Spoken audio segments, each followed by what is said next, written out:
ایک لڑکی کا میسج آیا کہ کوئی اچھی سی جاب بتا سکتے ہیں۔ جب میں نے وجہ پوچھی تو حیران کے ساتھ خاموش سا ہو گیا۔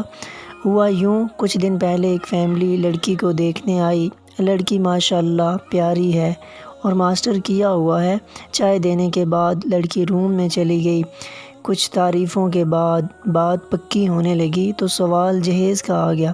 لڑکے کی ماں نے کہا کہ ہمارے خاندان میں یہ رواج ہے کہ 15 تولہ سونا، 10 مرلے کا پلاٹ اور فلاں فلاں سامان فرنیچر ہوتا ہے، اور ساتھ بیٹھا بیٹھا چائے کی چسکی لیتا رہا۔ کچھ دیر پہلے جہاں لڑکی کی بات اور ہنسی مذاق ہو رہا تھا، اب وہاں سناٹا تھا۔ آخر کار جواب نہ ہو گیا۔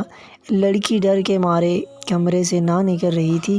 آخر برتن اٹھانے کے لیے آئی تو غیرت مند پڑھا لکھا بے روزگار بھائی بولا، جتنا اس کو پڑھانے پر پیسہ لگایا اس سے اچھا تھا جہیز بنا لیتے۔ پھر غصے سے بہن کی طرف مخاطب ہو کے، اتنا باپ نے پڑھایا ہے، کوئی اچھی جاب کر اور جہیز بنا۔ وہاں بیٹھا باپ خاموش تھا اور ماں آنسو بہا رہی تھی۔ باقی اگر جہیز کی پوسٹ کر دو تو ہر مرد یہاں جہیز لعنت ہے کہنے لگتا ہے، اور حقیقت میں خاموش بیٹھے چائے پیتے ہیں۔ اللہ ہم سب کو ہدایت دے، آمین ثم آمین۔